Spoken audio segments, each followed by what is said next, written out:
L'avenir est notre aventure. Vivre la lumière, parler les éclairs, la magie entre tes mains. Suivre ton chemin et regarde ton futur. L'aventure, ta lumière est dans les chats.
Bonjour, hola, and hello. Welcome back to the Rubilax Wakfu World Cup.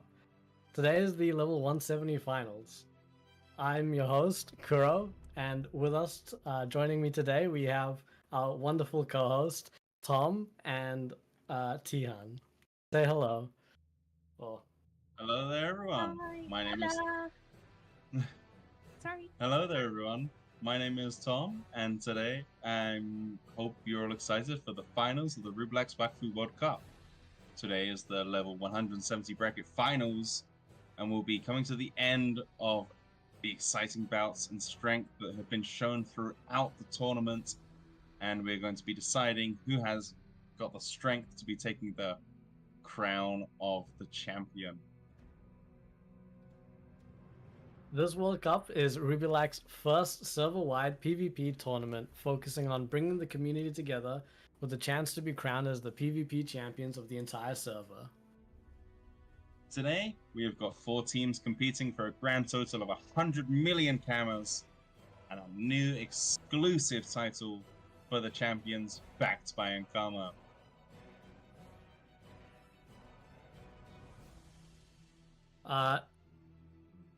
Just like last week, this tournament will be a 3v3 best of 3 played out in the Ecoflippus arena.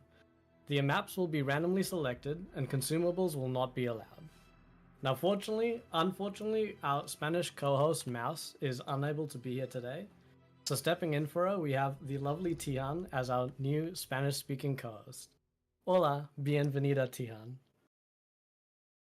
Hola. Muchas gracias, Spidey, por la introducción. Buenos días. Bienvenidos a la Rubilax Wakfu World Cup. Mi nombre es Tihan y voy a estar cubriendo el evento en español para nuestros queridos jugadores hispanohablantes. Hoy nos preparamos para un día emocionante. Acá se decide qué equipos llegan a la final de la franja 170 que se juega mañana. Voy a pasar a recordarles las reglas. Las semifinales de hoy se van a jugar en Convento Aireado y Bosque Flotante, Surcalia. El campeonato se juega en el servidor de Rubilax, nuestro hogar en este querido juego. Participan 4 equipos. Los consumibles no están permitidos. Cada equipo se compone de 3 jugadores peleando al mejor de 3 batallas. Hoy se juega la franja 170. Premio de 100 millones, título exclusivo y un trofeo para el mercasajo. Voy a estar leyendo sus comentarios en español. And now, back to English. Thank you for that. Tihan. That was fantastic. Thank you very much. Right, Definitely it's was. an exciting day. We're going to finish off the 170 bracket. What are you guys thinking about today? I'm just excited for your fight right now, Tom. It's definitely going to be one hell of an Yes. interesting match. It does seem that way. I am up first, so I will be loving you and leaving you. Everybody in the chat, Definitely not give me biased your here. cheers. Give me your Let's hate. go, Tom. I'll be rooting for you, Thank you very Tom. much. Love you very much, everybody. But also love you very much, the potato tomato team. It's gonna be an exciting one. I'll catch you guys later. Have fun. See ya. All right. So it looks like our first match between the Gobble Skewer and Potato Tomato is going to be in the Floating Forest. Ah, not Floating Forest. Oh yes, Floating Forest. My bad.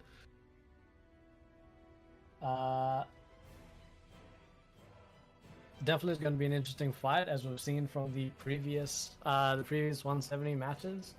On Team Gobble Skewer, if you don't remember their team comp, we have Tom on the Masquerade, got an Ika Flip and a Sacria. Whereas on Potato Tomato, it is an Ika, Any Ripsa, and Hopper Mage. Which is definitely going to be quite an interesting lineup to see how these guys play up against each other.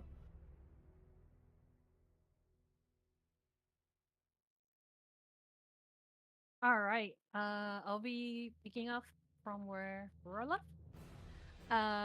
For my Spanish viewers, we're going to be seeing the potato tomato versus gobble skewers, or tomate versus jalato, pichadas de jalato. En el bosque flotante. Vamos a estar en Surcalia, bosque flotante. Tenemos con potato tomato, Rooks con Osa and Ripsa. Wait, sorry, there's an issue with the. Give me 1 second. I apologize. Bueno. Disculpen. Un problema. Well, we're actually ready to start streaming this first fight. So let's get on to Fight actually just seeing started. the fight go.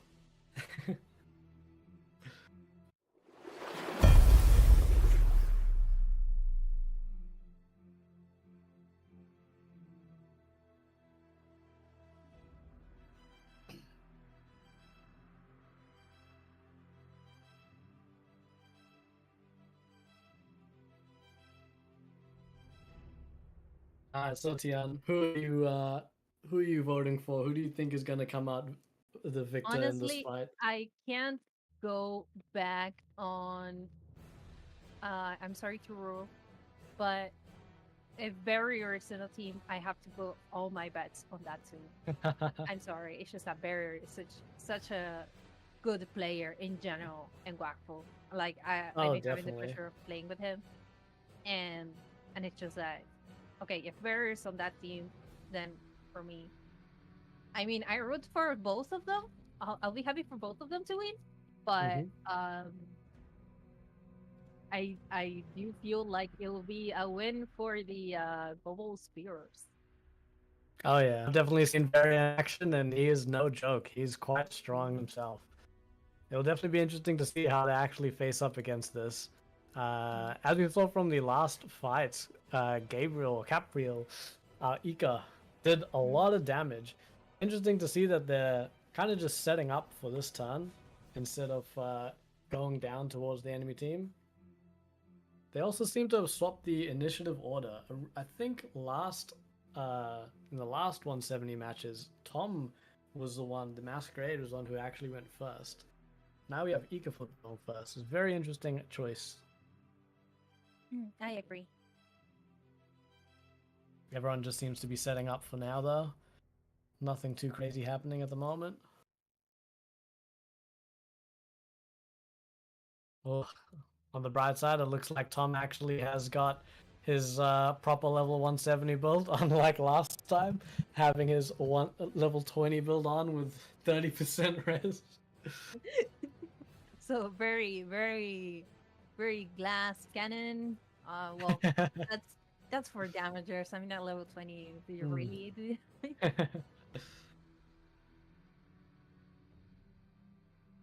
His resistances do seem a little low, though. Oh wait, that is. Oh no, his resistances are not too bad, coming around close to 80-ish% on all of them. Looks like they're buffing up. They're buffing up the Sacria a little bit, helping him out. Oh, flinging him across the map and all. Now Varia is definitely quite a strong one. We're going to see some big action with him, or immediately going into the fray here. I'd be scared if I was the potato tomato team. That that that that sack there. In PvP, sacks are so uh scary, so Definitely. offensive. Looks like we got the Ika going before Varia, though. Now, how much damage will this Ika end up doing?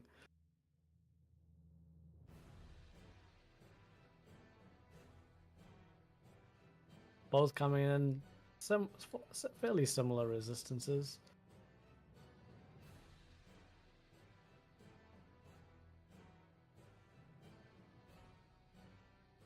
Oh, looks like we're not actually going for any type of nuke right now on the Sacria, which is an interesting choice. I guess it is understandable. Unless you can actually one shot the Sacria, getting them low just puts them down into a proper Fury. It's 100% Yeah, it just Fury. puts you in a disadvantage. Exactly. Yeah. Oh, it looks like we're seeing some broken combinations right here, utilizing AP Rupture. Very seems to be gaining a lot of AP from this. His AP is going absolutely crazy. How many attacks is he actually going to pull off in this turn?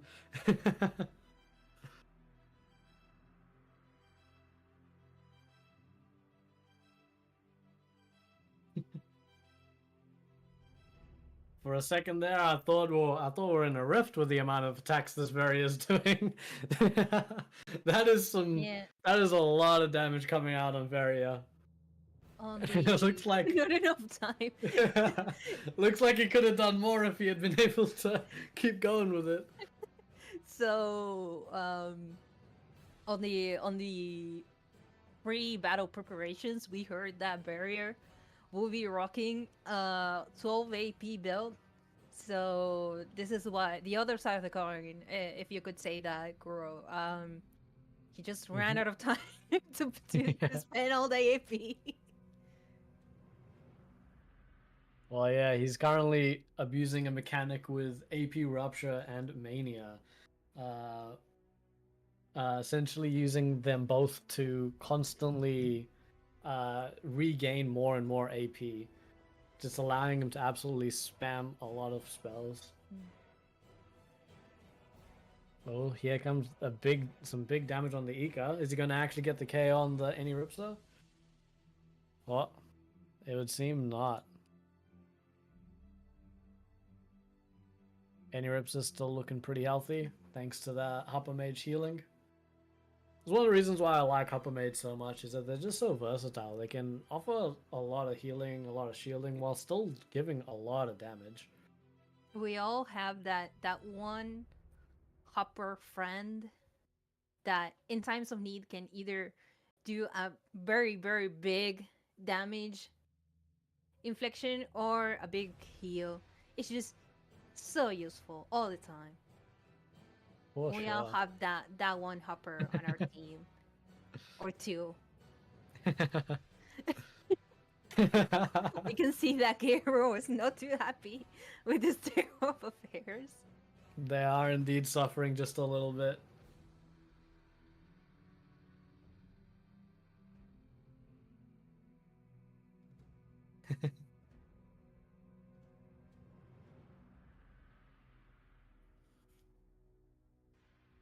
Also good to see it. As understandable, Inurips are coming in, being super useful as always. Having the Darth Coney to minus resistance. Ooh, Tom flies around the map. Now what will he do here? Now Tian, if you are in Gobble Skewer's position, who do you think is the priority target to focus down?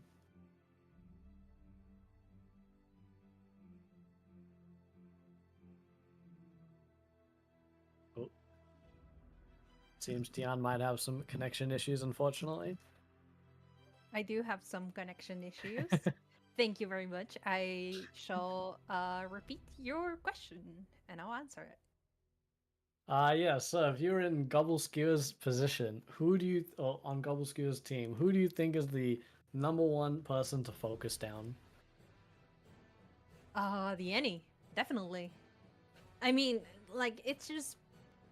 I mean, I personally, I don't have that hand-on-hand experience in PvP, but we all know that the first step is to get rid of the Enripsa. It's so annoying. Once Definitely there, is. you can begin taking a dent into what we see some big damage on barrier. That is some And massive damage. he is And he's KO. out. That He's is a out. KO. Very smart on the side of the potato tomato team. Yep, and they're going to be I- able to KO the body. Oh, Yep, and they're decent able to KO the body. dead body. That is a massive loss for Team Gobble Skewers. Wow. Honestly, I wouldn't have thought. Seems like I jinxed the poor barrier. Mm. Unfortunately, if they had been able to last a whole nother turn, I think this match might have been a lot different. Yeah, but it was really smart on the potato tomato team. Just focus on barrier. Focus on the sack. Definitely is, especially considering the amount of damage that they were doing on that side, on that for that first turn. If they did not focus him down, this would have been disastrous. And now, unfortunately, it looks like it's being a bit more disastrous for Team Gobble Skewers, though. Two of them out, no resurrections in sight, and we've just got the Ika Flip left, Gabriel. Yep. Will the Ika Flip be able to do much in this fight? Will they be able to pull out a hat trick play to get a victory? At this point, it kind of all seems a bit over.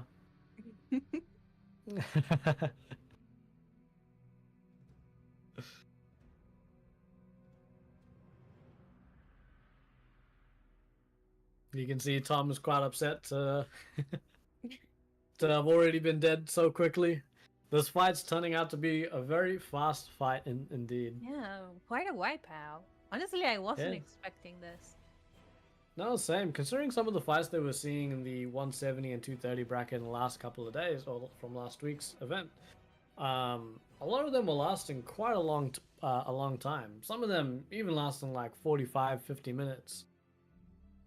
Yeah, this is like, what, 5 minutes? Oh, into the yeah. fight? Wow. And it honestly seems like we've already got a winner at this point. Yeah. Like, not to rain down on Gabriel, but he has it hard. He has it hard.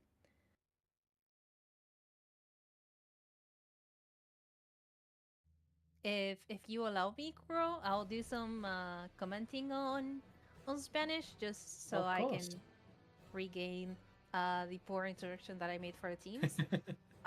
Go for it. Hi, I need to switch. Hola. Les voy a pasar a explicar un poco de qué está pasando acá. Ok, estamos viendo la pelea entre Potato Tomato y Gobble Skewer. En el momento, Potato Tomato está formado por un Surcarak, un Eni, un Hipermago y Gobble Skewer está formado por el Sobal, que ya no está en la batalla, otro Surcarak y un Saco Grito, que ya no está en la batalla. Y ahora, como podemos ver, está casi por ganar Potato Tomato. Catgirl es el único personaje que queda. Esperemos lo mejor. Por ahí se puede sacar un as de la manga, curarse, salir para adelante. Cualquier comentario que tengan, por favor, lo pueden escribir en chat. Acá voy a estar para leer y traducir cualquier cosa que necesiten. Un gusto. Le doy la palabra a Kuro. You can speak, Kuro. Sorry. All right. It looks like Gabriel is not wanting to let go of this win. He is fighting tooth and nail to the very end. He's clinging to life. However, as hard as he wants to cling, I don't think it's going to be enough. He's running on 1,300 HP. There is not a whole lot you can do at this point. I think the Any Ripsa has enough damage to kill him. Oh, and it looks like that's what's going to happen. And we have another knockout finishing the match with Tomato top in round 1. Alright, now what we're gonna do here is we're actually gonna swap over to the other teams. Team Deep Blue versus Team One Piece. Going on to their match in a moment. Team Deep Blue coming in with a Masquerade, Sadia, and Sacria, if anyone has forgotten, whereas Team One Piece is coming in with a Feka, Sadia, and Oginak. Looks like we're already midway through this fight. This fight is also taking place in Monastery Dome.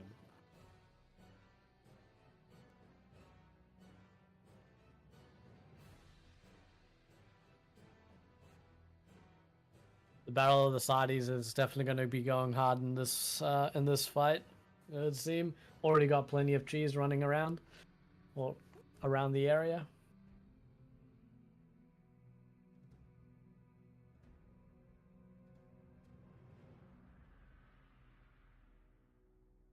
Ooh, Oginak coming in, doing some nice damage onto the Sadia. Fortunately, Sadia is quite tanky. 85% resistance at a level 170 build, that is quite strong indeed.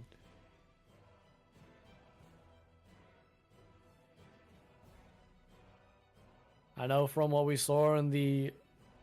a lot of damage coming from the Oginak poisons as well on top of that. This Sadia is really feeling the pain right now.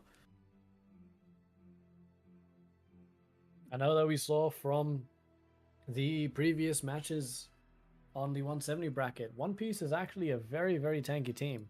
I was expecting, again, this fight to last quite a while, but with the Sadia as close to death as she is, doesn't look like it'll be lasting too long. Then again, it is a Sadia, and they are incredibly strong.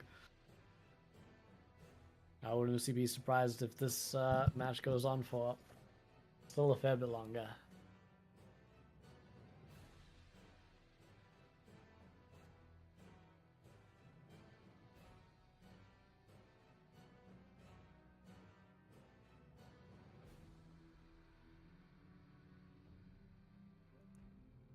Well, Kuro, if you let me, I'll go ahead and present the teams in Spanish. Of course. Alright. Ok, acá vamos. Termina la pelea entre los Global Skewers y Potato Tomato. Gana Potato Tomato. Sorprendentemente, puedo decirlo. Disculpen a Potato Tomato. Un montón de gustos para ustedes. Y ahora estamos con la pelea de One Piece y Deep Blue. One Piece, el team manejado por que se compone por un Feka, un Sadida y un Ujinak, que vendrían a ser el team rojo, si lo pueden ver en pantalla. Y Deep Blue, el team basado por un Sobal, un Saida y un Sacrógrito, que sería el team azul. Um, Cualquier duda que tengan sobre la build, cualquier cosa que quieran, nos preguntan, hacemos right click si no están acá en Monte. En Surcalia. Nos preguntan y les damos una respuesta sobre la build, cualquier cosa que ustedes quieran saber. Le voy a dar de vuelta la palabra a Kuro. Kuro, you can go ahead. I was just explaining how the team composition is, which team is which red team and blue team. Yeah. It looks like this fight definitely does not seem to be anywhere near closing. Mm-mm. Sadias is keeping both Sadias on either team definitely seem to be keeping either team quite healthy. Who are you thinking is more likely to win this? Team One Piece or Team Deep Blue? Honestly, I'm going to go with One Piece just because of the OG. The OG is a really PvPer friendly class, so I Oh, wouldn't yeah. I wouldn't put it past them to win this one. I don't personally know the members, but Mhm. I think this would be. And I hope I don't jinx the poor One Piece team. I think this is a One Piece win right here. It is indeed.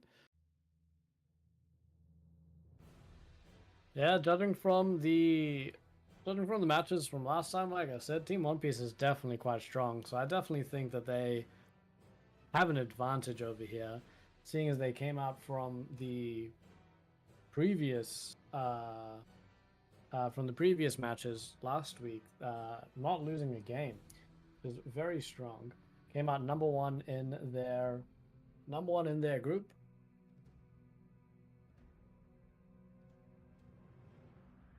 However, I will not discount Chains of Non-Destruction. I've seen them in action, and they are quite strong. So I'm definitely rooting for Team Deep Blue. hopefully, hopefully the Sakura will be able to carry it out. Yep.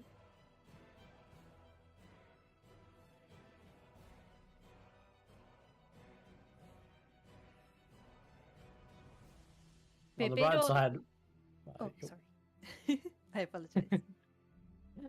on the bright side, either way, whichever team wins, we will only be seeing one Sadia into the next fight, which is kind of a nice change of pace. As in the previous 170 matches, we saw plenty of Sadias roaming around. Hmm.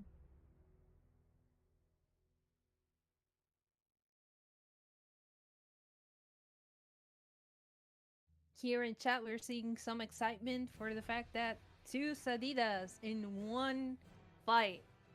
I can say from the basis, I don't personally play Sadida, but the basis of it is the fact that it's such a supportive class, while still being like, it's not as tanky as Afika, and it's not as healing efficient as an any, but it's in the nice sweet spot in the middle, if you ask for my 2 cents.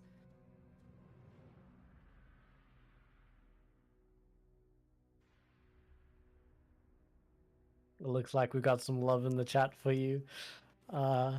People already saying, why is Tian such a natural at casting? Yeah, honestly, I have no idea why, but it is appreciated, and I know Lynn is my number one fan, so it's understandable. Unfortunately. Here I thought Lynn would have been my fan too, but I don't get any comments like that, unfortunately. I guess my casting just isn't up to par.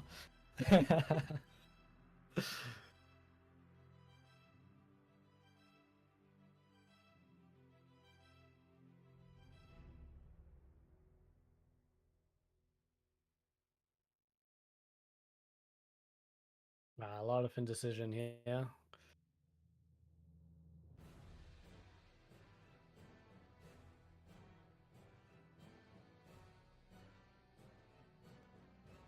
into non-existence, really trying to use up as much AP as they can. Finish it all off.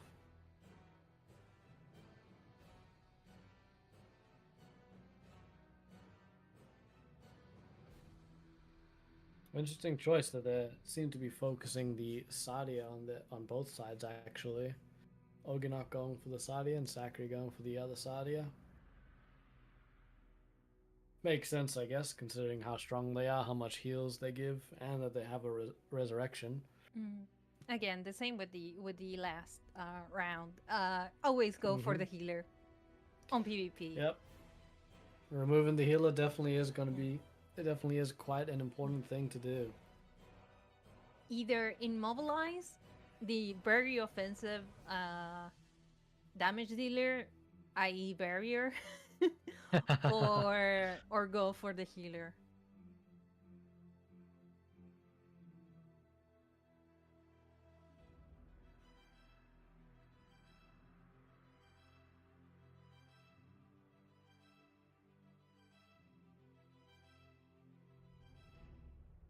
Oh, it's so nice to hear that, Apolline. I have the feeling that I know you from somewhere, but I don't recognize that name. So Thank you, Apo. You've been Yeah. here since the start. You're a true one, 100%.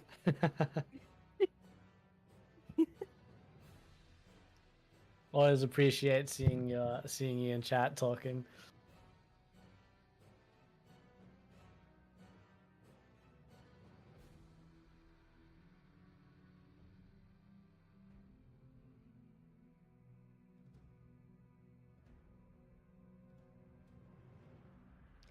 bueno, se alargan un poco las peleas con dos Adidas. Por esto de que las muñecas van, las muñecas vienen y cada muñeca juega un turno y estamos acá hasta dentro de 2 horas, ¿eh?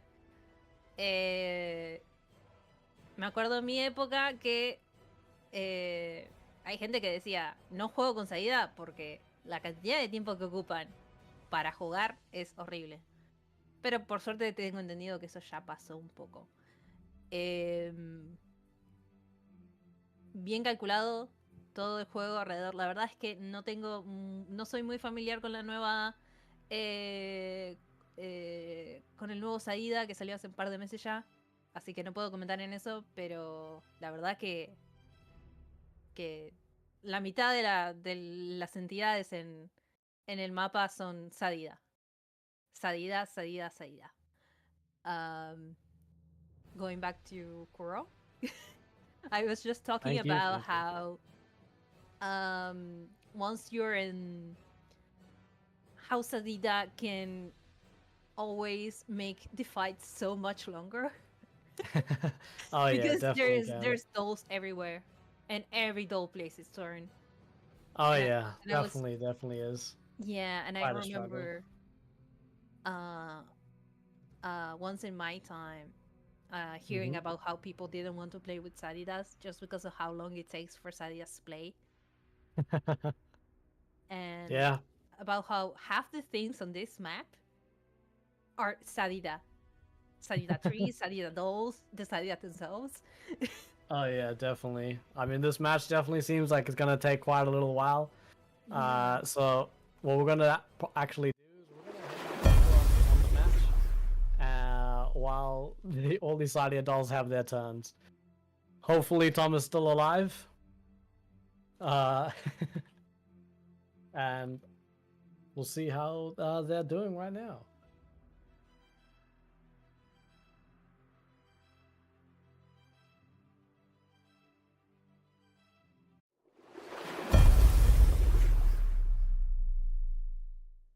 All right, looks like we're here for Team Gobble Skewers vs Potato Tomato again for their round 2. Let's see if they can change the odds. Looks like we're already on turn 2. Fortunately, it looks like no one's gotten KO'd just yet.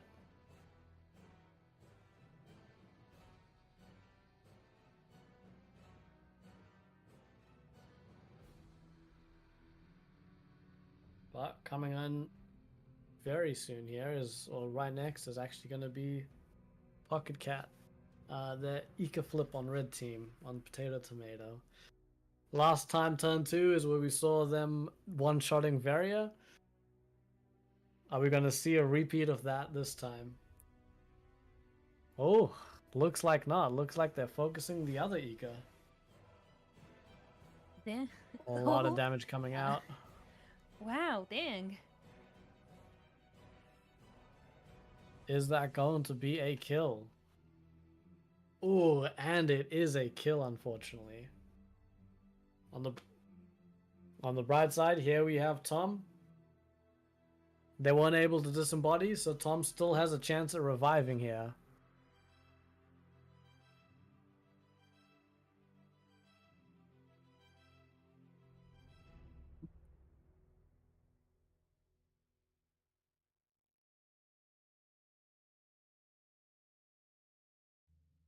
Now, what will they do here? If he doesn't revive this turn, unfortunately, the team Potato Tomato will likely disembody the Ika flip. So this is Tom's last chance. Oh, and looks, here comes the revive. Some nice HP and some nice AP coming in. Let's see how far up can he get Gabriel. Oh, that is nice. 50% HP. I think that's plenty enough for Gabriel to get himself out of the problem that he's in, surrounded Let's by the hope. enemy team. Let's hope it is. However, if the upper mage or Ika flip go, I don't think that 50% HP is going to be anywhere near enough. Unfortunately, Tom's Masquerade clone does not seem to have the reach to get down to Gabriel. And it looks like here's the Hopper Mage coming in. Are we going to see some massive damage? Oh, it looks like they're focusing the Masquerade. Actually, a pretty good strategy. Oh, even smarter. Bringing in the clone. Wow. Masquerade clone actually has lower resistance than the Masquerade themselves. So not only is this Hopper Mage hitting double damage, also hitting more damage because they're hitting the clone too, which is going to rebound off onto the original Masquerade. That is some massive damage and very smart play right there. Seeing as the Masquerade revived the Ika flip, if the Masquerade goes down, the Ika flip goes down with. Yeah. So it'll be a domino effect. It will be indeed. Tom barely skips that with 100 HP left. You're about to see Varia's AP go absolutely crazy. Yeah. Barrier said, "How much spells do you want in your turn?" And Barrier answered, "Yes." Exactly. Unfortunately, Varia was not able to get the kill here. I think this might be the end. Time is indeed Varia's worst enemy, and there we have a double knockout. Double The knockout. Ika flip going down, and Tom's Masquerade also going down. We're left with just Varia by himself, fighting in a 1v3. Unfortunately, Varia might be strong, but I don't know if he's going to be able to survive the Ika flip and Hopper Mage damage. I'm still on Barrier team myself.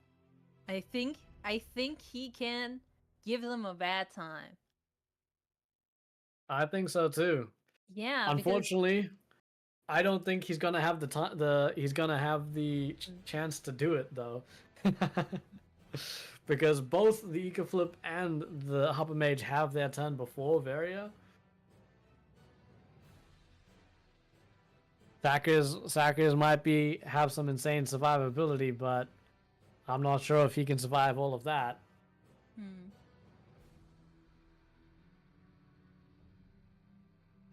Thing is, last round he kind of got like focused on, so I mean he's getting a little bit more survivability out of this round.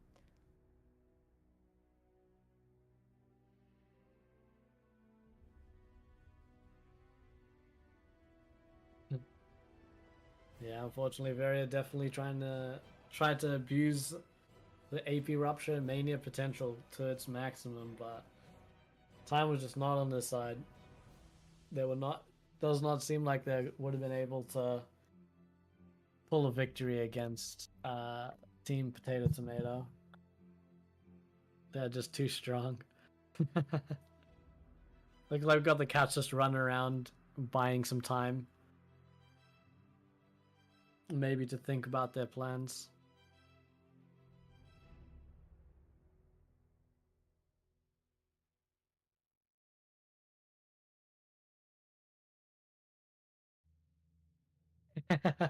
Yeah. Maybe it's not even plans about this match. Maybe it's plans on how to best spend the 100 million karma.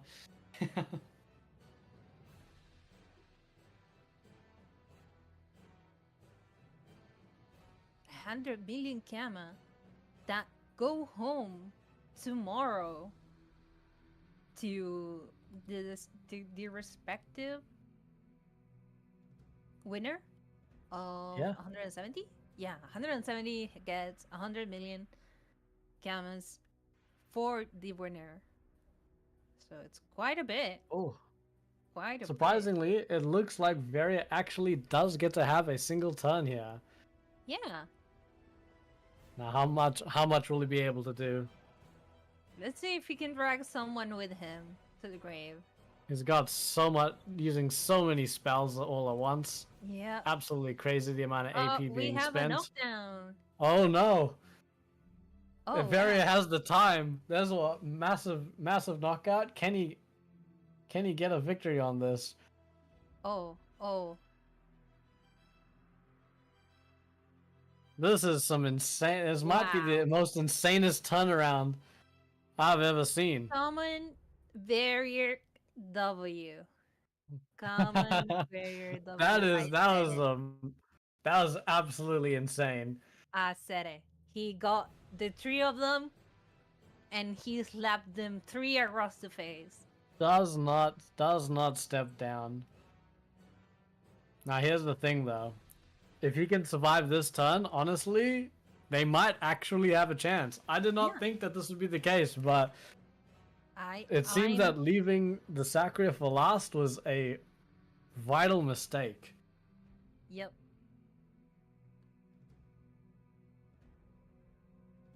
Like, what do you even do against barrier at this point? Like, heal him? Well, fortunately, the Hopper Mage definitely has a good amount of damage. So if this Yeah. Hopper Mage can jump behind and get some good damage on their back, they might be able to close this out real quick before Veri has another turn. If Veri gets another turn, he might be able to take one person out with him. Well, one person Alright. out in general, and when it's just a 1v1, I don't like the odds of Rook's team winning. Ooh, can the Hopper Mage do Oh. it? Can the Hopper Mage lower? He Oh, some big damage. And he does not. does not. That is gonna be a big. Oh no! It looks like Varia ends up dying. I think he That The- sacred mechanic. yes, Where bold. you Not die? bold punishment. Oh wow. I forgot what the punishment is called. One of the punishments, nonetheless. I didn't think Uh, about that. That immediately blood- ends the fight. Yeah, bloodthirsty punishment, taking all of that damage instantly and just end up dying instead. Yeah. Fortunately, I guess it looks like Team Potato Tomato actually ends up winning this match and is gonna go over down to the finals. Now, instead, we're actually gonna pop back on to our final fight again, back with Team Deep Blue and One Piece. And here we actually have Tom coming back to us. Stinky here. What? How do you feel about that last fight? You know, it was really fun. You can't be sad for losing to a friend. Rooks is a great friend of mine. Yeah, you know, you can't be upset with it. So what's Yeah, going on Rooks. here? Somebody give me the download. What's happening here? Well, as you've experienced yourself, Team One Piece is as tanky as ever. We actually God. do not have anyone dying so far, I believe. Yep, the double Sadia team is just so tanky that they're keeping everyone alive. And so yeah, Yeah. it is just a battle of attrition at this point. I'm pretty sure this is still the first fight of a 3-match round. Oh God. This is And Right. Yes. this is why we actually swapped back to your team during the casting, as your fights definitely seem to go significantly quicker. We might be in for a long one. You guys better get your popcorn ready.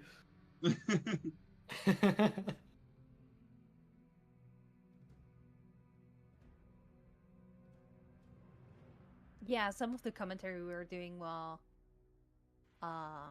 you were gone, Tom. It was just about how the Sadidas make the fact that it's not one Sadida. Both teams have a Sadida. They make Yeah. the battle so long. Like half the endings here are Sadida Fully summoned. shielded. Yeah, they're both Oh, really right. tanky teams, seeing as they both got the Sadia, but they've also got a secondary supports, or technically supports with Masquerade and Feka on either team. Deep Blue having the Masquerade, One Piece having the Feka. Well, from experience, I know that that One Piece team is just crazy tanky. Fully building up that armor almost every turn. Surprisingly, that Uganak is a really key, but also very low-key player in the team. It really rips through you with that poison. It's a very poison-heavy team. Poison and armor is a terrible, terrible, terrible combo. I get you. From what we were seeing in the very beginning, the poison was doing quite a significant amount of damage to the Sadia. However, it seems interesting nonetheless. Tom, I have to ask, who do you think, if you're on either team, who do you think is the priority target here? Ooh, it's really hard to say. You know, you always want to focus on Zadida. But for One Piece, that Wijanok is the main damage dealer. Once you take out that Wijanok, they've got very little to no damage going on. They've got the City to Dolls with the buffs and support, but it's more of a support City to. So once you take out that Wiganak, it's very much in your court.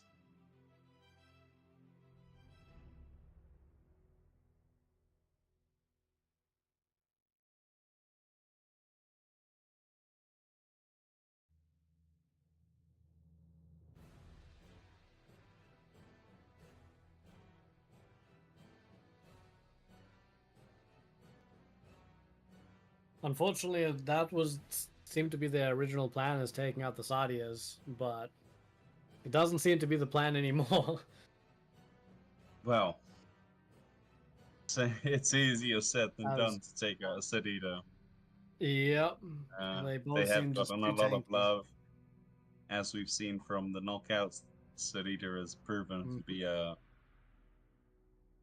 almost ridiculous class at the moment.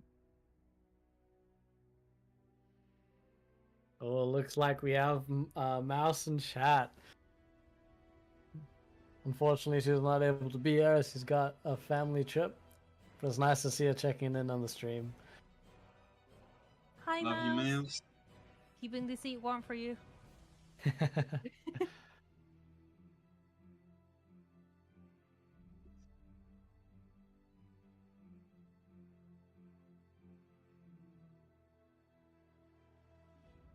Oof. It is a very tanky match. How has this Masquerader been playing? I haven't seen much of the mask here.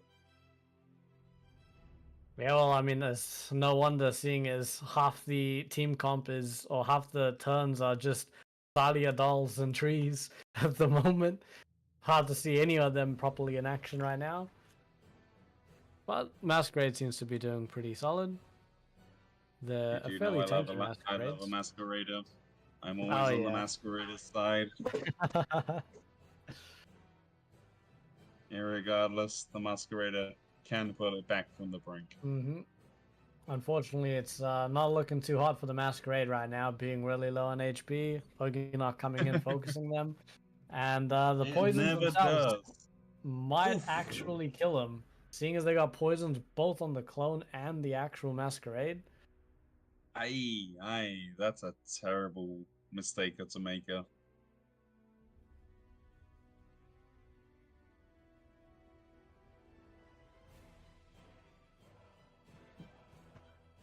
Looks like blue team's Sarita is way out of its place where it should be. Right out of the trees. Not where it wants to be.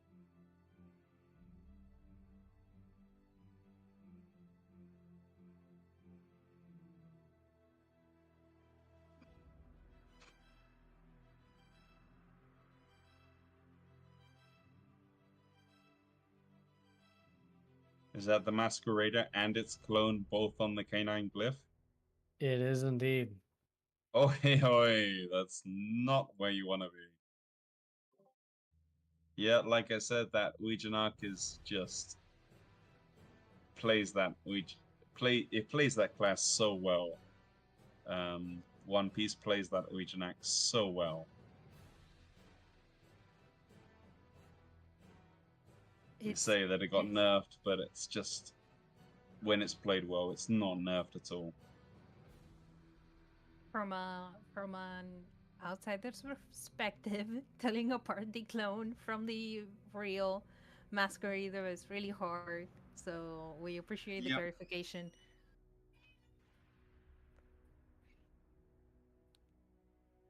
And I do Yeah, agree. no, OGs are meat shredders.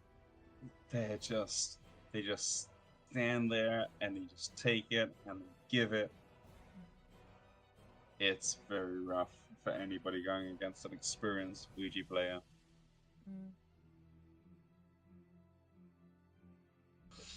Especially since it interested- looks like both of these masks might take a flaming. That's gonna be huge. The Masqueraders got themselves in a sticky situation right here.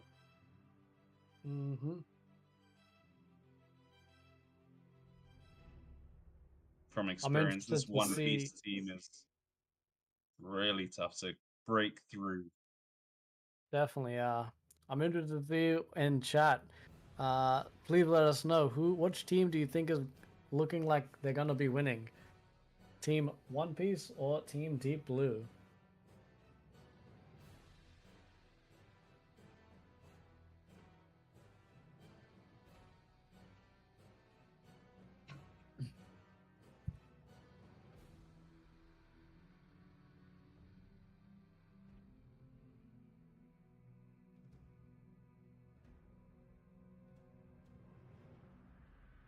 And the poll results are in. Oh, the poll results for which team will be crowned the Rubilax Wakfu World Champions. Looks like Team Potato Tomato and Team One Piece both coming in with the 30%, just as equal. I'm Funnily really enough, excited for that matchup. That's oh, I gonna be definitely right. am as well. Both of them It's were the rank 1 in their respective groups, not losing a single match, which is It very is impressive. the classic perfect spear versus the perfect shield. It's just it needs to happen, and I'm so here for it. I hope you're all here for it too, chat. No hating on Deep Blue.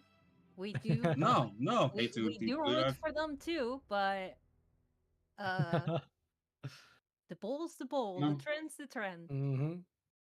From experience, I know that this One Piece team is just so infuriating. Just trying to break through that armor is just Does your just behind still ache? it I've been dreaming of One Piece for the entire week.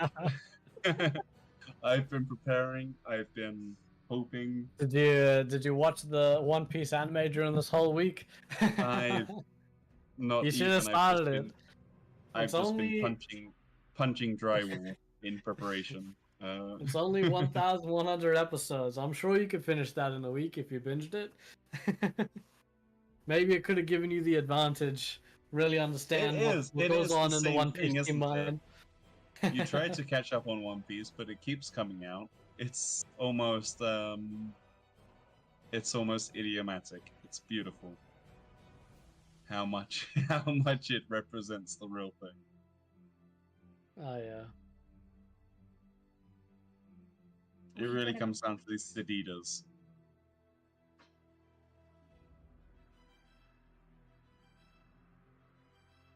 Just not sure Deep Blue has got the offense to break through One Piece's defense. Yeah, definitely does not. It takes a lot. Does not It takes a seem lot like to it. break through that. I would reckon a whole team of Smash Shell would be needed to break through this One Piece. Probably.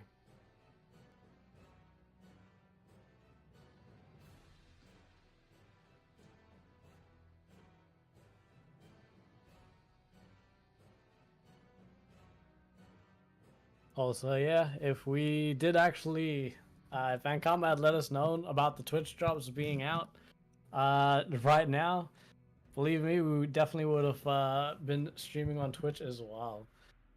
Unfortunately, we just found out at this exact time, so we might have a Twitch going for tomorrow's event, so that you guys can all gain the Twitch rewards while watching as well. So if any of you guys don't know, Ankama is currently doing the Twitch drop event. Well, all you have to do is just watch a stream for any Wakfu related stream that has drops activated, and you can get some rewards for not really doing a whole lot by watching. I agree. It would be ideal to be on Twitch too. It really is a nice platform for streaming. It may take a lot from our backstage team. That's really appreciated. Always putting in the work. Yeah, you got to give a shout out to shout out Aroma. to Aroma's working so hard. 100%. Just doing everything doing everything she can. I can't even imagine. This event definitely would not be anywhere near as well done if it wasn't for Aroma. This Yeah. event wouldn't be anything at all for Aroma. I do like how Deep Blue is really holding themselves against this just tank. They're really they're slightly breaking through. You like to see it, but this Luigi is really tracking them down, really playing up the lore here.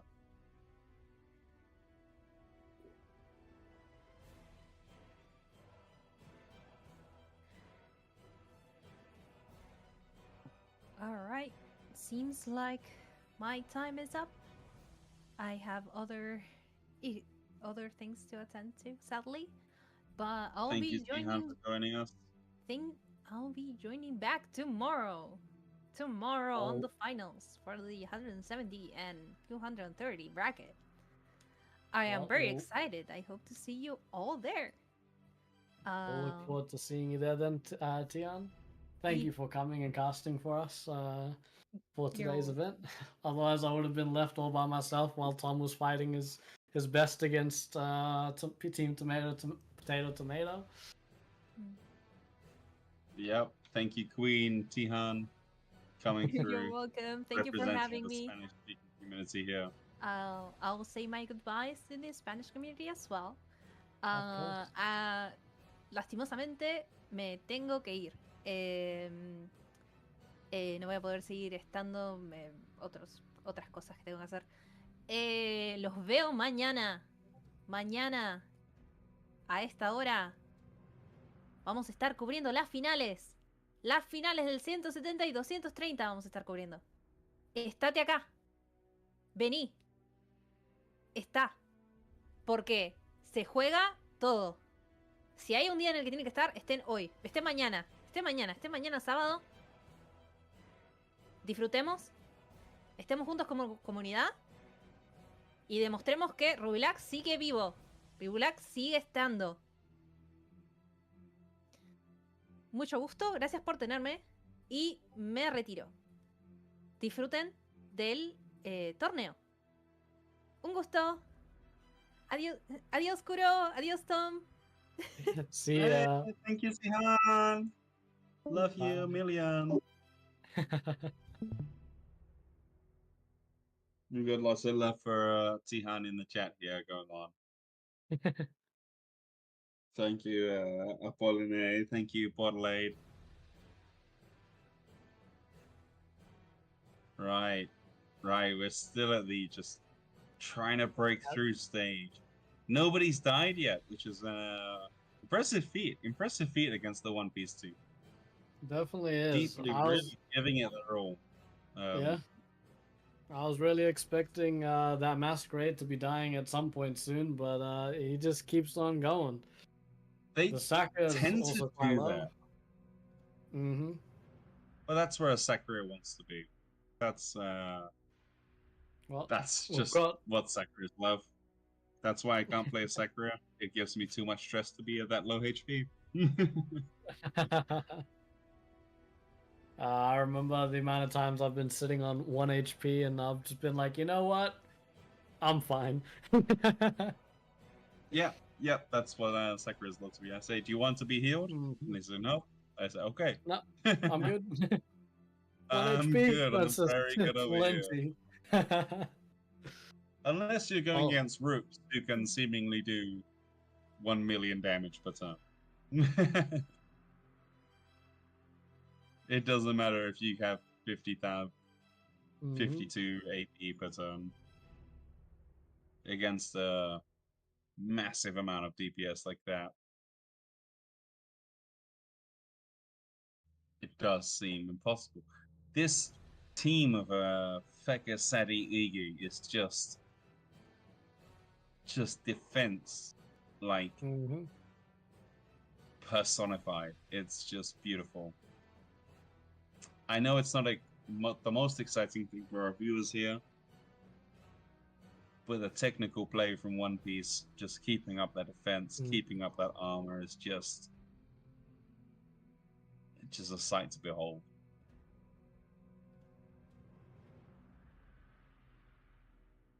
Not only does it keep up the defense, it also sends the opponent into a panic.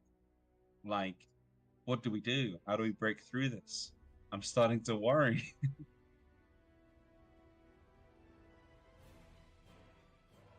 Is Deep Blue a single player, or is it a solo player entering 3 characters?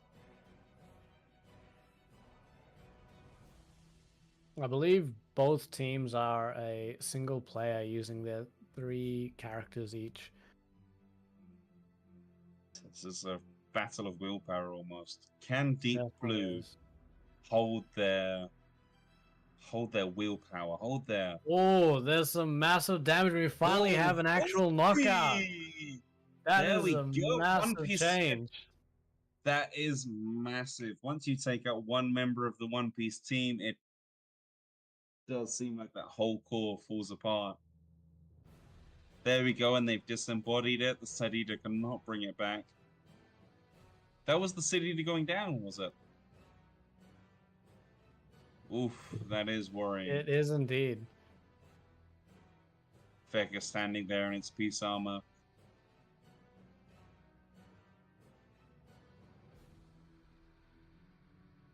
Deep Blue's perseverance to break through this shield.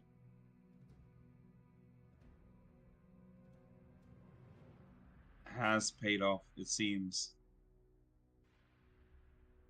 Can the Ouija keep itself shielded enough to keep this offense off? I'm not sure it can.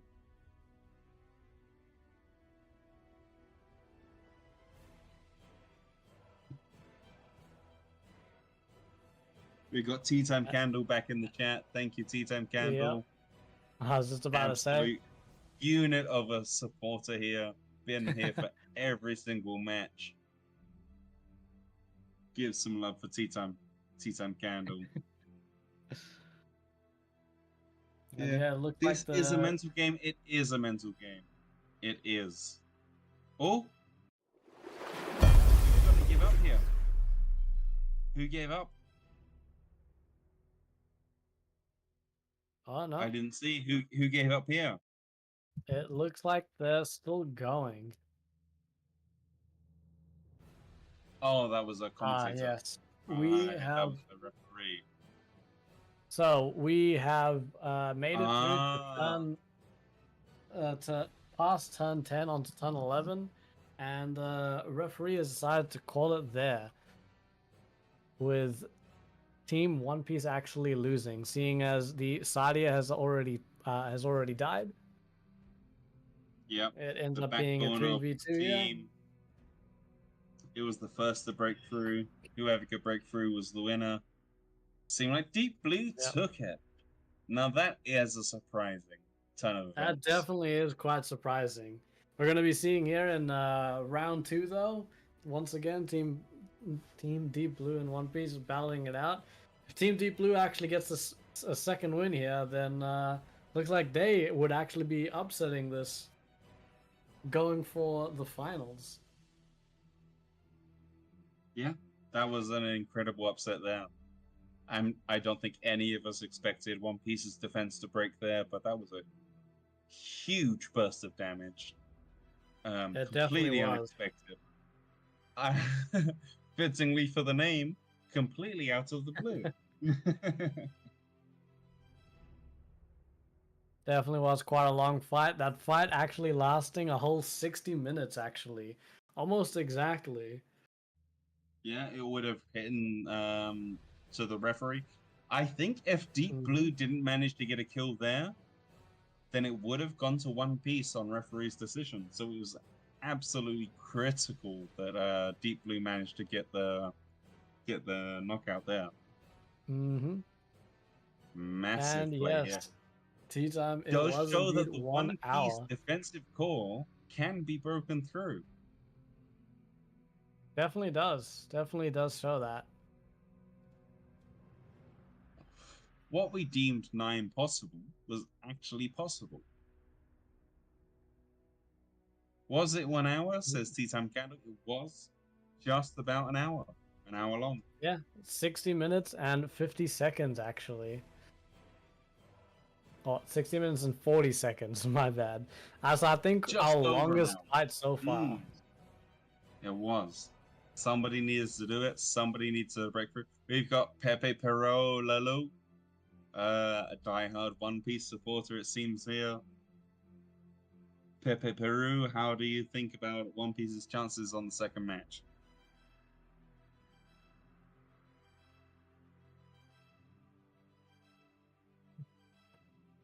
Well, definitely looks like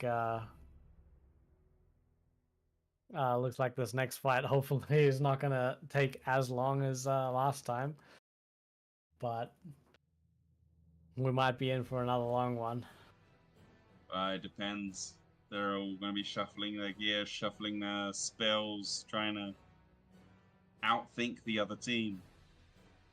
It is it's a mind game. Once it gets past the first game, it becomes a mind game, and that's where it gets interesting. It is still a best of 3. Thank you, Tea Time. So if Deep Blue manages to take the second match, it is Deep Blue versus Potato Tomato in the end. And will be the upset of the tournament.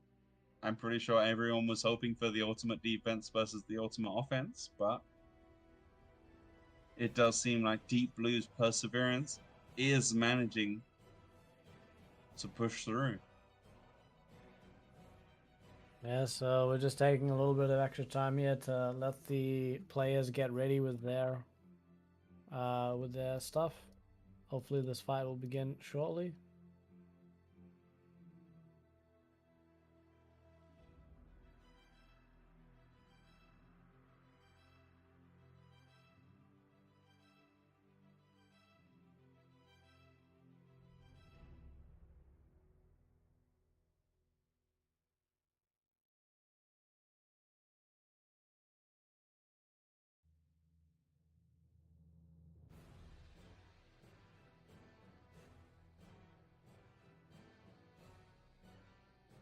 Honestly, I think it actually will be quite fun to see Team Deep Blue taking on their Tomato though.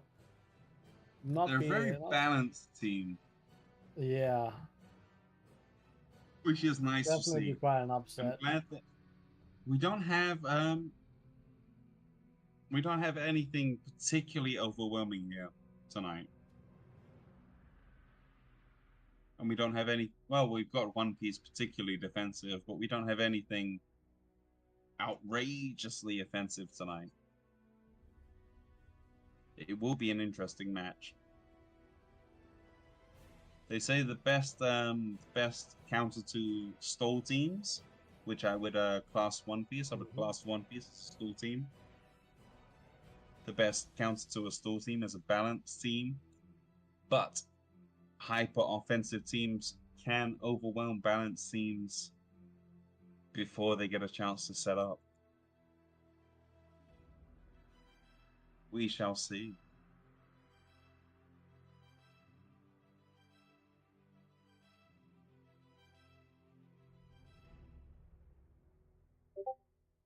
What does the chat think? We've got a poll in the chat. Everybody,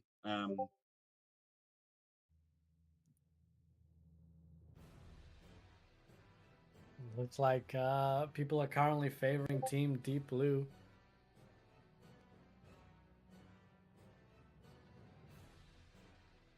it is overwhelmingly Deep Blue.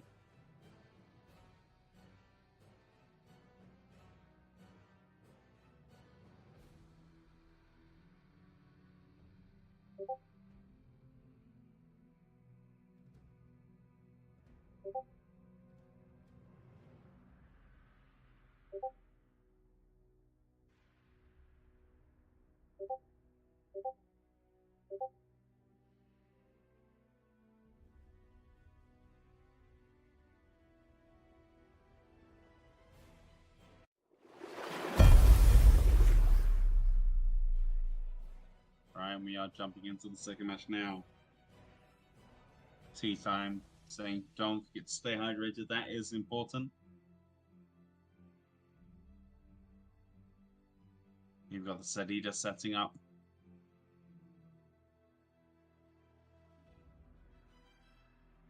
This is One Piece taking initiative first. Sedita setting up first. Trying to get that ultimate goal out on the field as soon as possible. Deep Blue setting up the poison.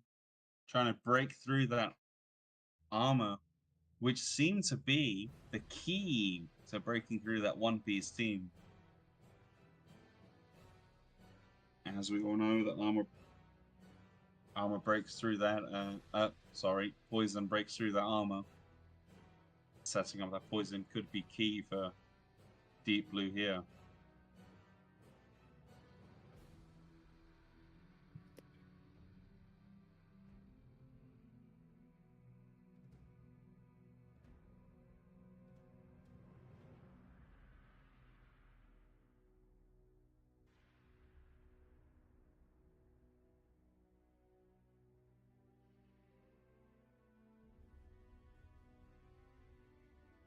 Looks like they're really utilizing the doll time as just to get some extra thinking time.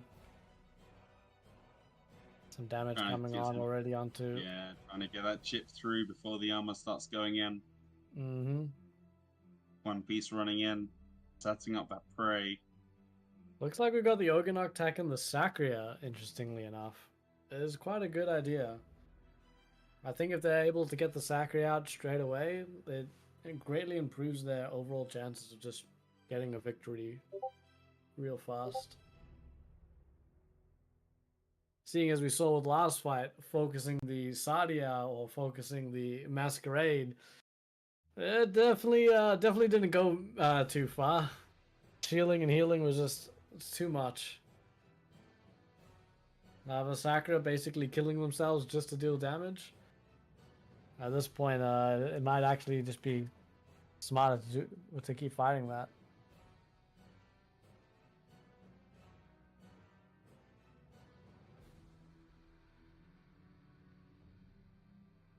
Ooh, we have a comment coming in, a question coming in from Tea Time Candle.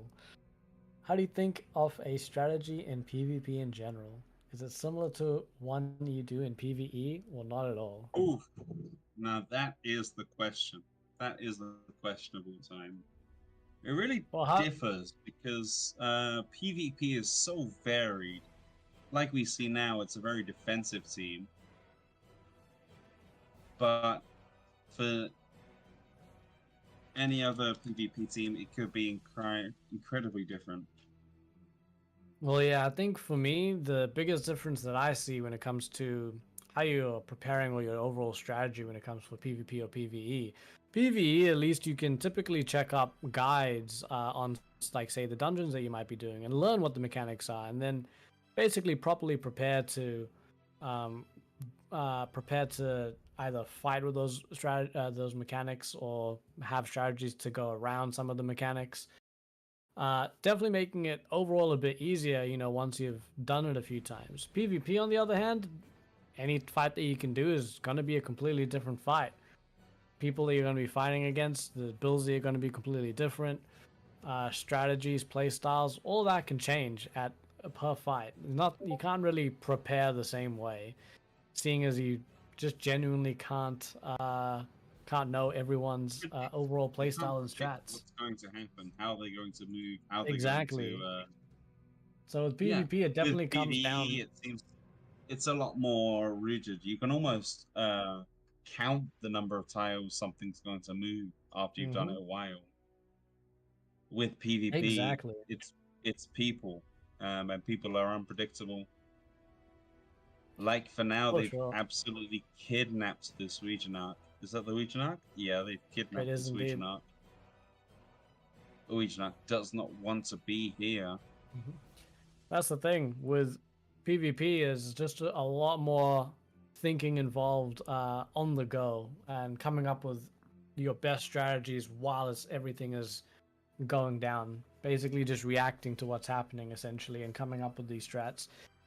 Also, will change with as you see in these last fights as a whole, you'll see uh, the person that the either team starts focusing, they'll realize, oh, the Saudi might be a good pick to start off with, but then they might end up deciding, oh, actually, let's go for the Masquerade or the Feka, or in this case, it It seems like they've does. completely Yeah. changed everything, and now they're going for the Team One Piece is actually focusing the Sacria down, and similarly, Team Deep Blue is focusing on that Oginak.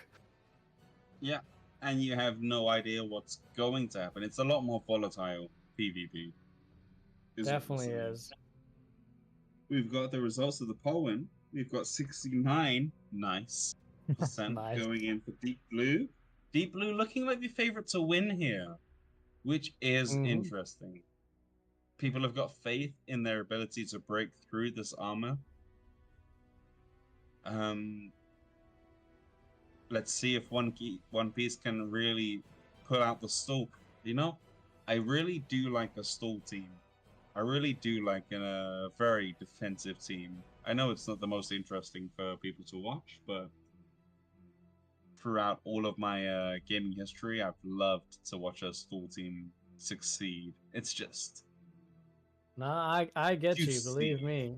yeah. Back in my day playing tank Sacria, I just fell in love with the idea of being an absolute mega tank, and it's just so much fun. We've got Apollinae asking that we've seen no Zellas in the finals. That's true. Zellas are notoriously flimsy, right? We have seen Well, in the 230 bracket, we have seen some very tanky Zellas, but I think at 170 they're a lot more fragile to try and dish out that damage. The popular opinion is that Zellas are a massive nuke, but you can't nuke anybody if you're dead, which is the main focus of this tournament. Seems to be very resistant and tanky. The old yeah, adage is that you get more damage out of 2 turns than you do 1 turn. And that's probably why we haven't seen too many Zellas in the end game of this tournament. So those definitely are a pick that has quite a lot of damage, but yeah, they also are quite rigid and yeah, obviously quite squishy. Yeah, we're getting Zellas seem too squishy for the 170. We did see some incredibly tanky Zellas in the 270 last week. 230 last week. But yeah, for the for the 170, it just doesn't seem like the gear is there for a Zella to be tanky enough to survive this kind of fight. This fight right here is a war of attrition. It's who can break through who first. You saw in the first game, as soon as that Sedita went down, it was game over. And for a team with the Zella, that would be game over far too quickly.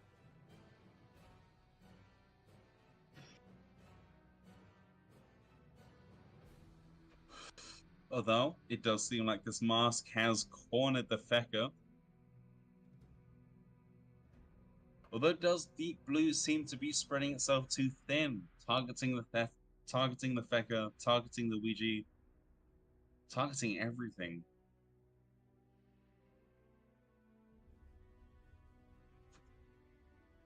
This Fecker not running Violent Push, is trying to rip as much AP as possible from the Fecker. Now that is cool to see.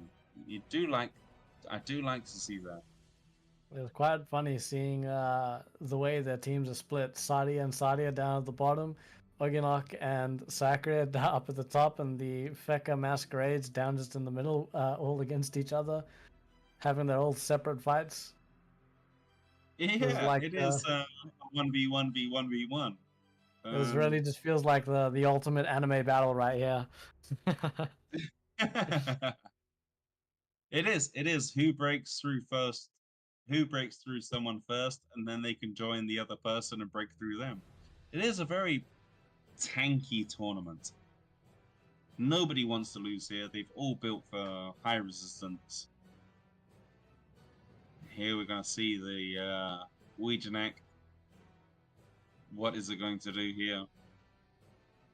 Can it do anything? The Sedita has it locked. It's got to jump out if it wants to do something. Oh, sorry. The Sakura. The Sakura is locked. It wants to jump out if it wants to do something. Does it want to take the damage? It is going to jump out here. It is going to jump out. It's going to run over to the Sedita.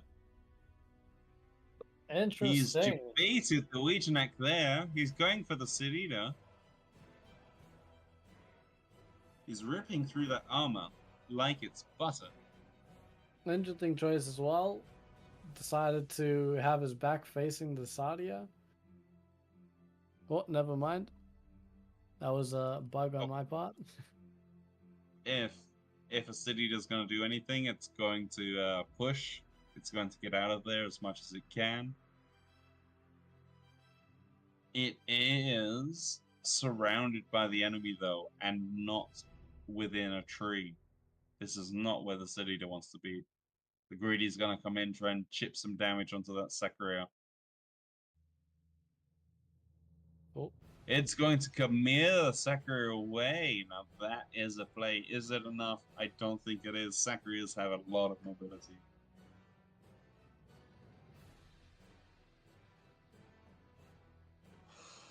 I'm not sure that's enough to keep the Sakura safe.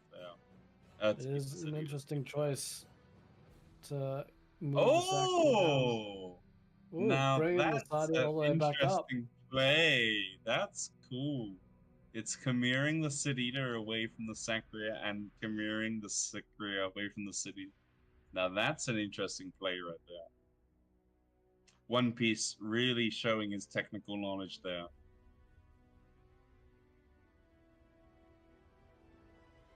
You have a question from Kesa,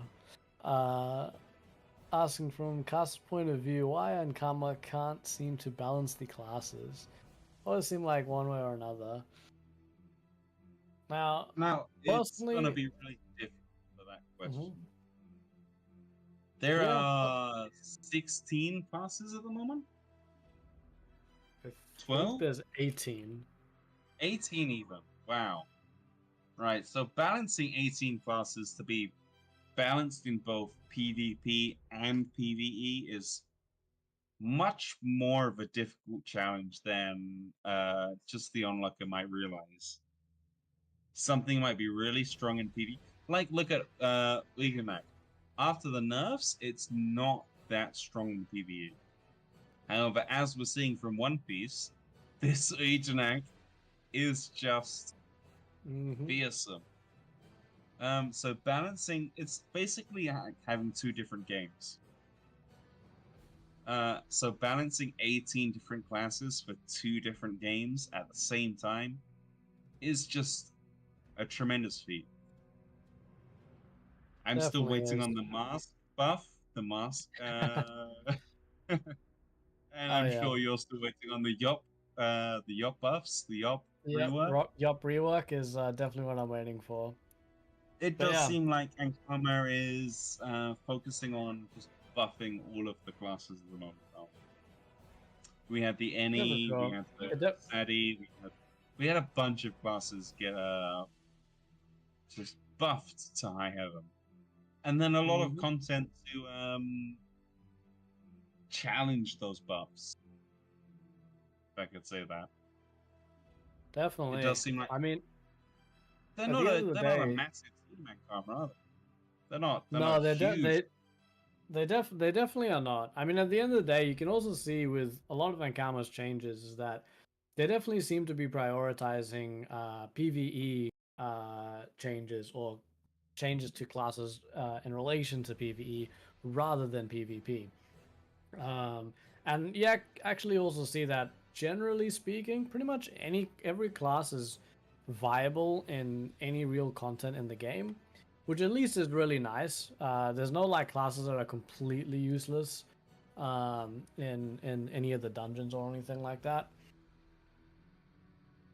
But yeah, PvP unfortunately can be suffering a bit because of it. Yeah, there are a couple of classes that you wouldn't like if somebody asked you, like, I'm looking for a group and I'm in this class. You'd kind of go, do I want to deal with this class? But none of them are like an outright disadvantaged class. Of course, they all definitely have their strengths and their weaknesses and everything, but all still viable. At least in my experience, playing with like any of the classes, like I've never really not been able to do a dungeon because of a single class. Generally, it's more like your build itself that like will be the thing weighing you down more than anything else. If you have a good build, honestly, you can take on pretty much anything. Might just take you a couple more turns, but oh, now there's a good one. PvP versus PvP zone. Now that is a really, really different. Like it's PvP, so you'd imagine it's similar. However, PvP on the battlefield versus PvP here is a very different thing. PvP on the battlefield is all about getting that initiative, massive nukes to. Because there's a lot of PvE players that jump into the battlefields. Whereas PvP here, you know that the person you're fighting is probably like they know what they're doing. So you want to play a bit more defensive. You want to play a bit slower. Wait for a mess up. Yeah, it's a massive difference, Kaiser. Also, yeah, we It have is amazing. Pit Bison. Yeah, the tomato versus gobble skewers fight is indeed already over.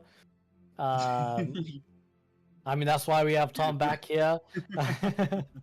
Unfortunately, Tom did not manage to push out the victory. Tomato actually has moved on onto the finals. Thank you, Pits.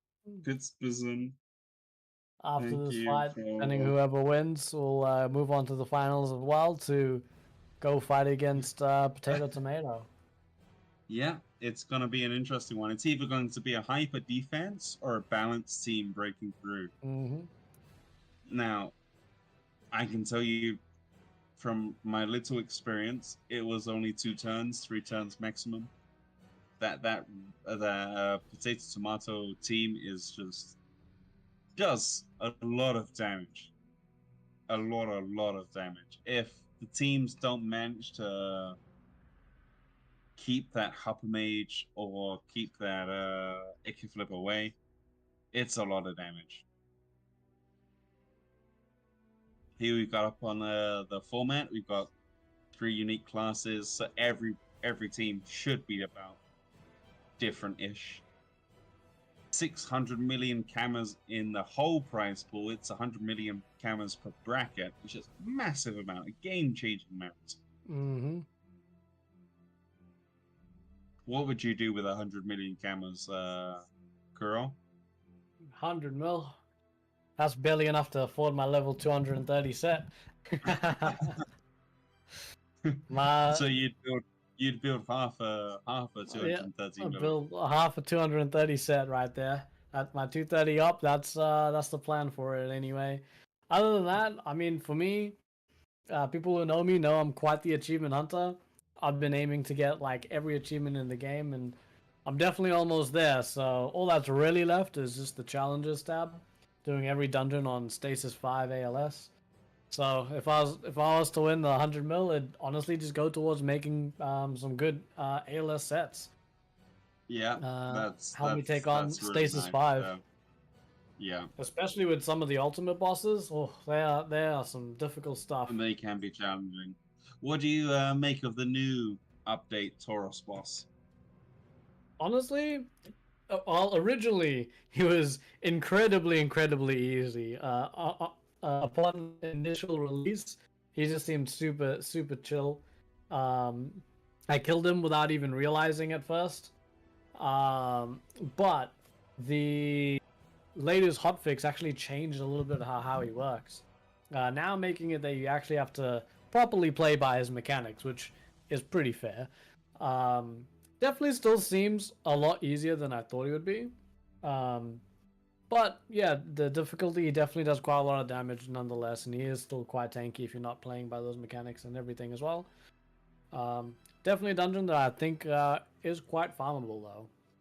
I'm a bit upset to see that the Taurus Blade fragments, the relic fragments, are only a pure drop in the dungeon. You can't use your tokens to buy him, which is just unfortunate, purely because I wanted to just go into the token machine, buy all the relic fragments, and get that juicy aura already. Yeah. The aura. I have seen the aura around. It is a pretty one. Definitely. Where would you I'm rank excited it to get it. among the other ultimate bosses? Above what and below what? Oh, Taurus is actually not an ultimate boss, surprisingly enough. Oh, He is actually just a 3-man dungeon. Yeah, I was actually quite right. surprised to find that out myself. Like the Panda City and Rush. Exactly. Not Rushu, the other demon boss. I forget its name at this moment. Where would you rank it among those? Tormentor There we go. Pit, and Spectral. Cali, Tormentor. Where would you rank it above and below those? That is a good question. I mean, honestly, straight up, I can automatically say probably one of the hardest, or the hardest dungeon, 3-man dungeon in the game, has to go to the Mineral Tower. Especially level 200 Mineral Tower in particular. There's probably going to be some people in chat that's going to be like, oh, 200 Mineral Tower is so easy. I don't know, man. Every time I go into 200 Mineral Tower and I try to click to read the mechanics for the mobs, seeing as they change every turn, every time I go read it, I feel like I'm having a brain aneurysm because it's worded in such a way that just makes me confused. Nonetheless, it definitely was quite the hard dungeon for me to actually properly fight. I would say, ultimately, the damage coming out from Taurus is is definitely quite can be quite high. I think as long as you actually are properly playing by the mechanics, though, you should be okay. Compared to some of the other 3-man dungeons, even if you don't play by the mechanics, you should still be fine. So I'd definitely say Taurus ranks semi-high up on the 3-man dungeon tier, dungeon list in terms of difficulty. Especially, well, more specifically, doing it higher stasises. Yeah, I haven't had a chance to do Taurus myself before the patch or after. Mm-hmm. I am looking forward to it though. I was going to compare it against Tau Kasha, but it looks like it's an entirely different beast to that. Oh yeah, Talkasha was definitely quite an interesting ultimate boss actually. Surprisingly quite easy how in terms of damage and resistance, but in terms of mechanics, you really got to be on the ball with that. Talkasha definitely just seemed mostly mechanic related. Almost backwards to compare to Tauros. Tauros started out very easy and then became a lot tougher after the patch, whereas Talkasha was almost impossible before the patch, and then became a lot easier after its patch. What are you hoping for the Inaugural? That seems to be the next milestone on Ankama's roadmap. You know what I'm hoping for? I'm hoping for that they actually make the Drillzerka Enitrof good again. I mean, I know people say that Drillzerka Enitrof is pretty good when it comes to riffs and stuff. I normally don't take them in rifts personally, but seeing the damage coming out from a Drillzerka Enitrof these days, I don't know. It just doesn't seem to compare to the damage I see in a lot of other classes. So I'm hoping that damage NU just actually ends up being good after the rework. I'm really curious to how they'll ultimately look at the NU drop, seeing as they ultimately do have two main playstyles, which is debuff NU drop and Drillzerka / damage dealer and NU drop. I'm wondering if they're gonna actually keep them both. What I dislike about the Inaugural. Mm-hmm. I feel like I'm a very lore-wise kind of player. I like to play characters how they're supposed. That's a terrible word. How they're supposed to be played. Like a Sakria should be low on health. A Kra should be far away. That kind of lore-wise. Oh yeah. Honestly, I'm in the like exact same boat. The Drillzerka, I really don't like it too much. I'm really hoping that they focus on how come? an end crop's supposed to be in and out, get the loot, cause a lot of mischief. Be a bit of a, if you excuse my French, a bit of a bastard, if you will. Well, it is a French game, so you're good. Excuse my French. No, it's an interesting you say that, considering that in the Wakfu anime, for instance, you actually do see Rual and a couple other characters also turning into the Drillzerka themselves, and actually doing quite a considerable amount of damage. Actually being able to take on a bunch of other characters, not just being there for the money.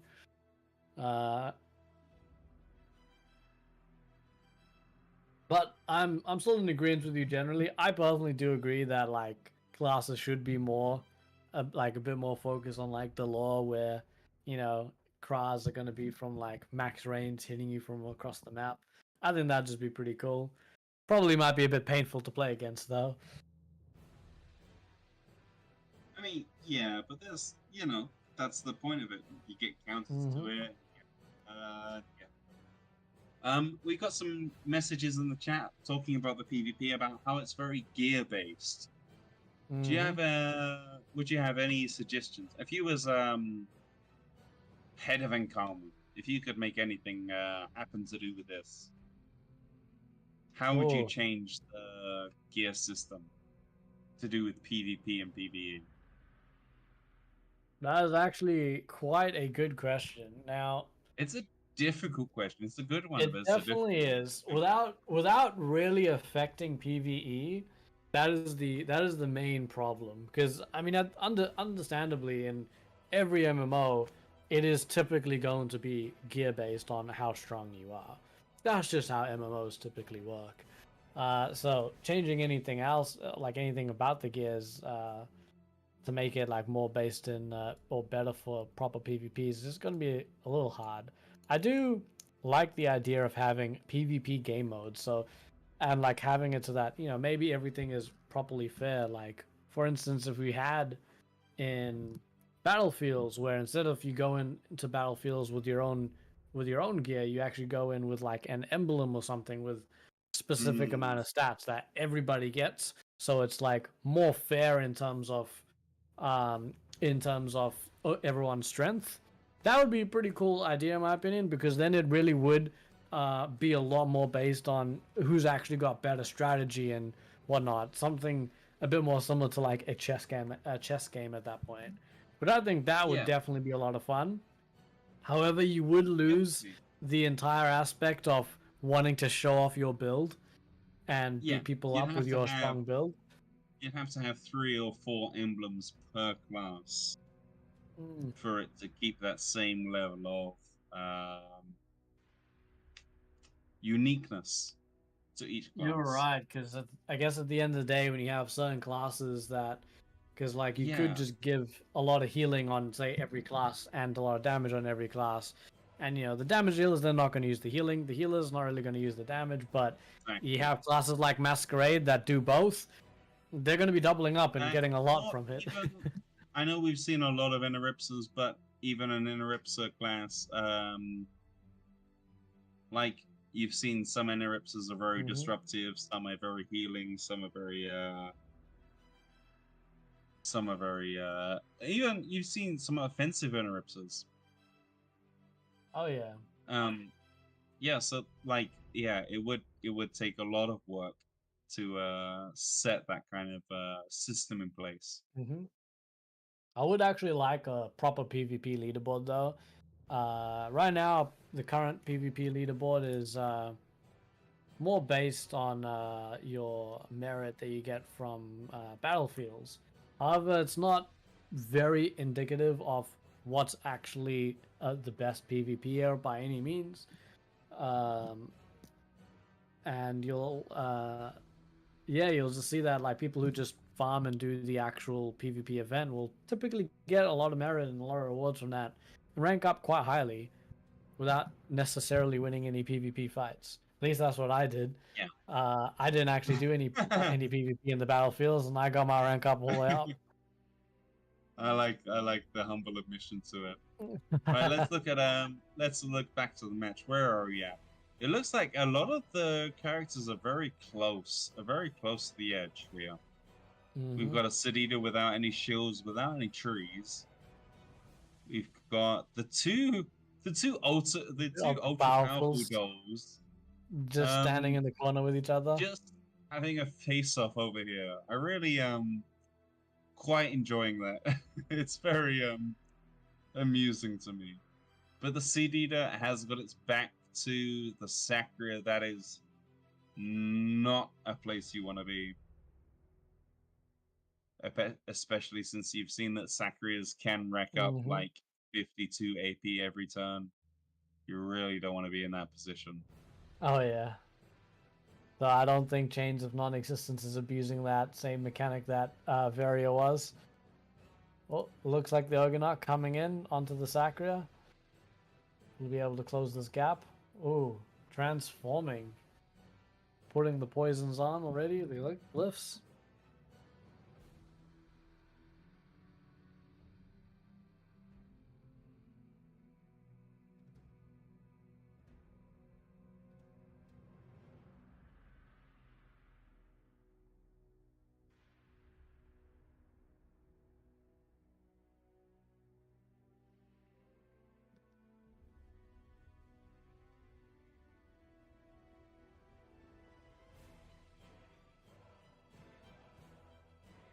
This Masquerade clone definitely Definitely quite low on HP. Considering how close the ultra powerful dolls were to the masquerades, surprised they did not head straight for the masquerade and blow them up. Oh, we have masquerade coming in to help the Sacrier actually and pushing the Oganok away. I wonder what That's this the thing you Cole is really going to want be to do with doing. this One Piece match. If they're all together and they can all support each other, then it's just unbreakable. But if you can keep them away from each other, you might have a chance. That's what they did in the first match here. Unbelievably, we're only on the second match of the first game here. Yep, turn 6 though. I wonder how long this fight's going to end up going for. You reckon it's going to be another 1 hour match? Well, the referees are supposed to call it at about 50 minutes, 60 minutes. So Well, it does they've boil down to who has got more health, who has got more heal resist, yeah, or which if does anyone not has play in any the members favor. dead. Does not On play this- in the favor of deep blue here. As One Piece does not do much into team healing. They are all about keeping that armor and having self heals here. Definitely is. So I they're mean, you really actually- playing the rules. You actually see Chains of Non-Existence already at 16% healing resist, actually. To be honest, that's fairly low. Neither team have an Echo Flip, so I'm very surprised. Yeah, but comparatively to Team One Piece, everyone's down at like 1 or 2%.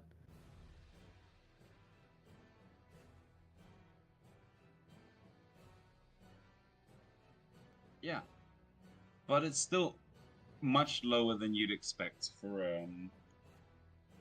team like this. We have got Mouse in the chat here.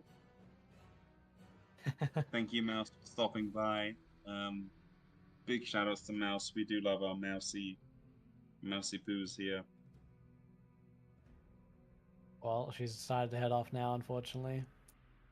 She is a very busy mouse. Busy.